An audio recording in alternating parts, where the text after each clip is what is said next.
Our children have incredible potential, and Mississippi can only thrive socially and economically if our youngest get their chance to thrive too. We know how to do this, but right now we're falling short.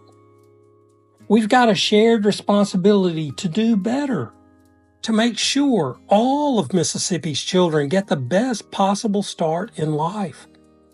We've got to make sure that all of Mississippi's children and families have access to effective early intervention services. If you see something that you like, I don't know, get it checked, just to be on the safe side. And if you catch it early, it might be something like, okay, they grew out of it, I just think it's better if you go ahead and catch it early rather than later, because it'll be a lot harder catching it later. They could learn now and get the coping skills to deal with the problems they're having today when they go to school. The parents won't get those phone calls that they have to miss work. The parents won't be frustrated because their kid is acting up at school, and their kid will be successful. So when they go to school, that they got a one-up, that they can go in with their head high, I got this, Early intervention is all about giving little ones and their families the tools they need. It might mean developmental checkups to see how a baby's coming along, or physical therapy to help with sitting, crawling, or rolling if they're a little bit behind. Sometimes it's occupational therapies to help infants develop the ability to explore and interact with their surroundings. Speech and language therapy can help with early communication skills like responding to gestures. And for parents and caregivers, coaching and educational supports offer simple, practical strategies for enhancing their child's development at home. Early intervention for the family is absolutely crucial. Being able to reach out to the family long before that child enters the classroom is a huge asset.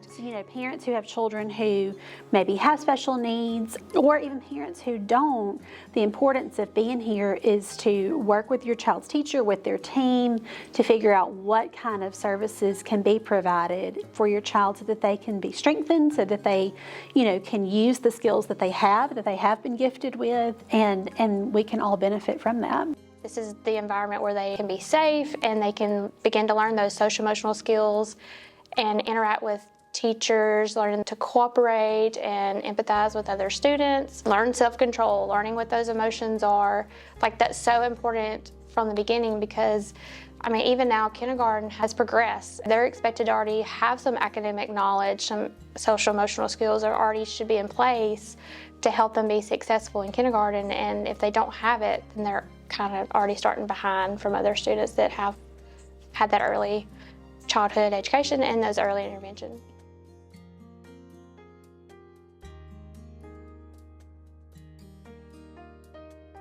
If we would have waited, it would have affected his reading. It just would have affected a lot more things. I think it's really important for people to get it as soon as possible. A lot of people don't know it's out there, and then by the time that they find out that it's out there, it's too late, and then they have to go through a totally different process to get the kids the intervention that they need. And it's better to know and to be aware, even at home, because if your kid isn't speaking correctly, they get frustrated, they don't know how to express themselves, and then you have a toddler having a meltdown all the time because they can't express themselves. Be open, listen to what experts say, listen to teachers, listen to special education teachers. Be open and then don't delay. Early intervention is a team effort. It's about all of us, for all of us. It's about giving Mississippi's kids their best shot at a bright future. And it's about continuing to build the kind of community we all want to call home. For the last several years, I have had the most incredible opportunity to travel this state that I have lived in all my life. I have gotten to go to communities I didn't know existed. I've gotten to see areas I would have never gone to otherwise.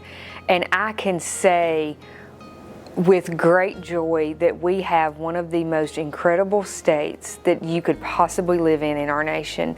We have people who are absolutely passionate about making a difference in the state for the young children that we serve and the young children that we love. These are our children. They are everyone's children. These are the children who are going to be the people that make decisions for us in the future. They are the people that are going to be our doctors and our nurses and our policemen, all the things that we are thankful for in a community. So that investment from everyone is necessary, whether it be time or resources or money or however someone can be involved and be invested.